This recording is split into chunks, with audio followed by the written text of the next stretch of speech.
말씀드렸는데, 그 다음에 구조상 이용상 독립성 부분입니다. 자, 그 구조상 이용상 독립성을 이제 갖춰야 되는데 언제쯤 갖추냐? 건물이 이제 우리가 지어지고 있다라고 이렇게 생각해 보시면 딱 될 것 같은데요. 어느 정도 지어지면 그러면 그 구조상 이용상 독립성을 갖추느냐?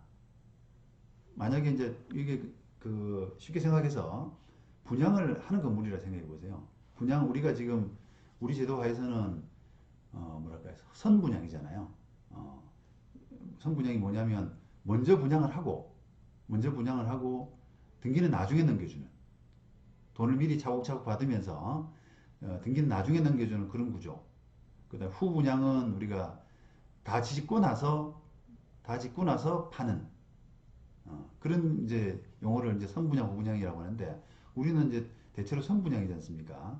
그러면은 건물도 지금 안 지은 상태에서 그 분양 광고를 해요. 그냥 분양 계약도 하거든요. 근데 물론 이제 지금은 그 건축물의 분양에 관한 법률, 그 건분법이라고 하는데 분양법이라고도 하고요. 건축물의 분양에 관한 법률이 만들어져서 어느 정도 이제 규모 이상이 되는 건물들은 건축 단계가 어느 정도 올라온 다음에 분양을 하도록 그렇게 이제 하고 있어요. 그런데 그냥 뭐 그런 규모 있는 건물들은 그렇다 치지만 일반적으로 뭐 우리가 다세대 다가구 다세대 빌라 이런 걸 짓는 데는 그런 뭐 그런 분양법이 적용이 안 된단 말이죠. 그러면은 그런 경우는 그냥 아무것도 없이 땅만 가지고 그냥 분양 계약을 하고 이렇게 되잖아요. 그러면 그때 당시에 벌써 구분행위가 있었다. 구분행위가 있었다.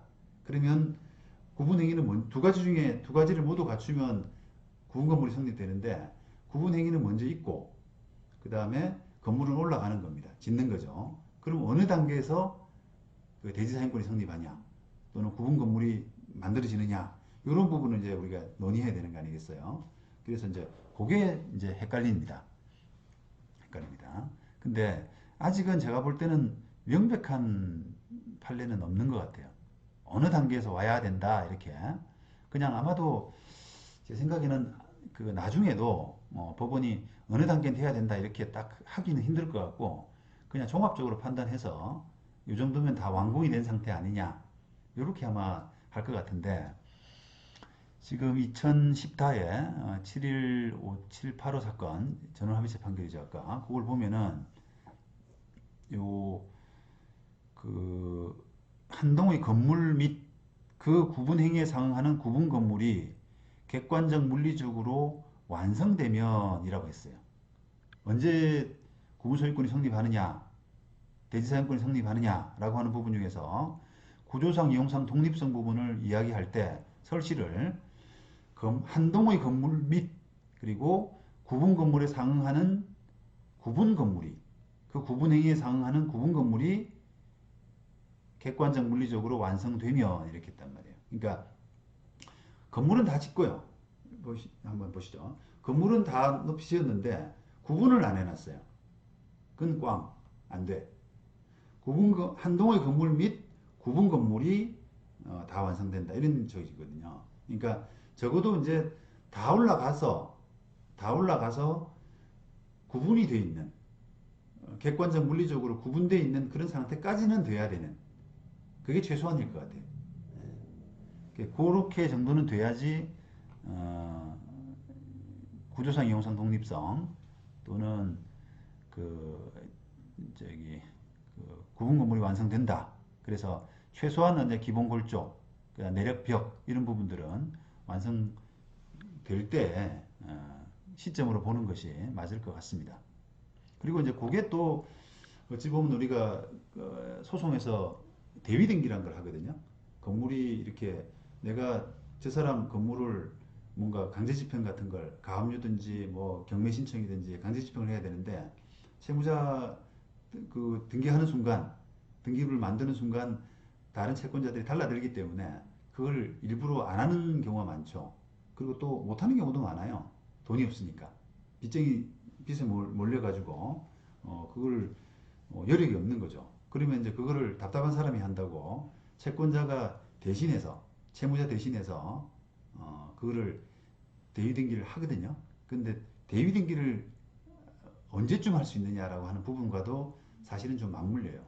실무상으로 이제 대위 등기를 할 수 있는 시점은 공정률이 거의 다 그 한 90% 이상 왔을 때 보통 본단 말이죠.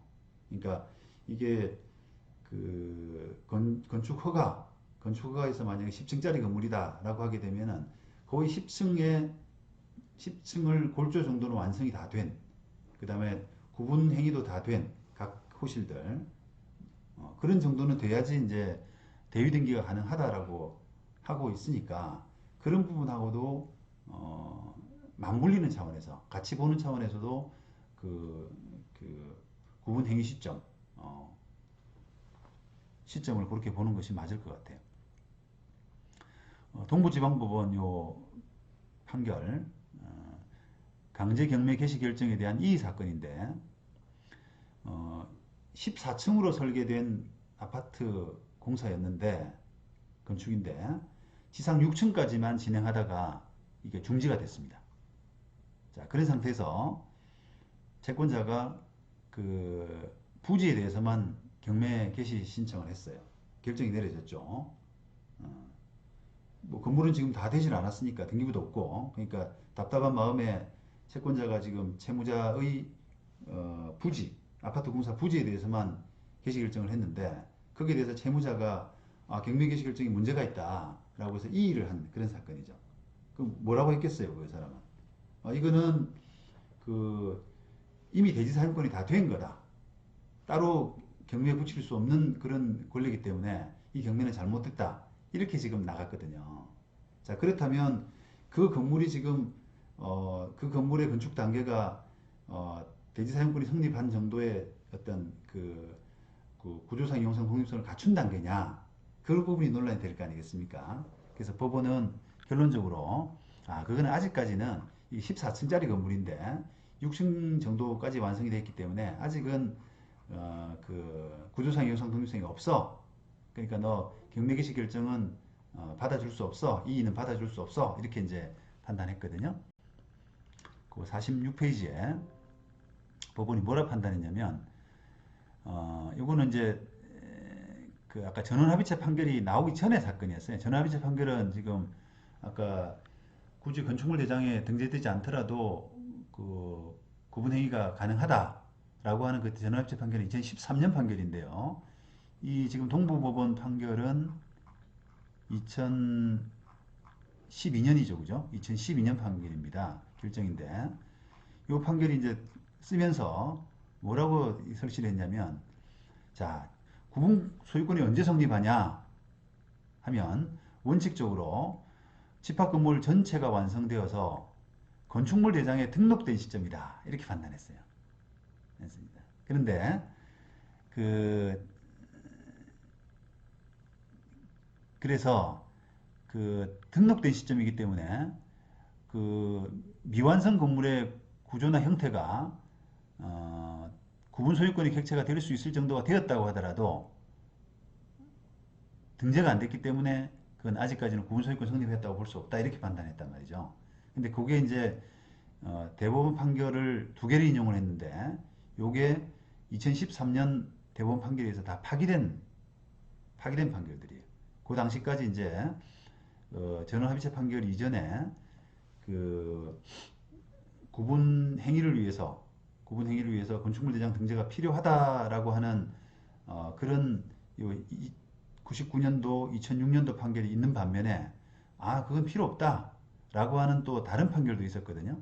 근데 이제 전원합의체 판결은 그런 그 논란, 대법원 판결들 간의 논란을 어떤 이렇게 잠재우고 종식을 했는데, 그 전에 이제 판결을 썼던 하급심 판결은 지금 이런 식으로 기본적으로는 어쨌든 건축물 대장에 등록돼야 된다라고 판단을 하고, 조금 껄끄러움했는지 다만 여기서 단서를 붙였습니다. 반드시 건축물 대장의 등록 시점을 구분 소유권 성립의 절대적 기준으로 삼을 수는 없고, 그 전이라도 집합 건물 전체 층의 기둥 주벽 슬라브 공사가 완공되었다거나 집합 건물이 신축되고 분양까지 이루어진 이런 경우에는 뭐 구분 소유권이 성립했다고 볼 여지도 있다, 이렇게 판단했죠. 그래서 이게 이제 그 대법원 판결이 그 당시까지만 하더라도 명백하지가 않다 보니까 그런 부분을 약간 믹스시켜서 이렇게 판결을 썼습니다. 어쨌든 지금 이게 6층까지 완성돼 가지고는 어쨌든 그 실무상으로는 그 구분소유권이 성립했다라고 보기가 힘듭니다. 자, 오늘은 여기까지 마무리하겠습니다. 네, 다음 시간에 다시 뵙겠습니다. 감사합니다.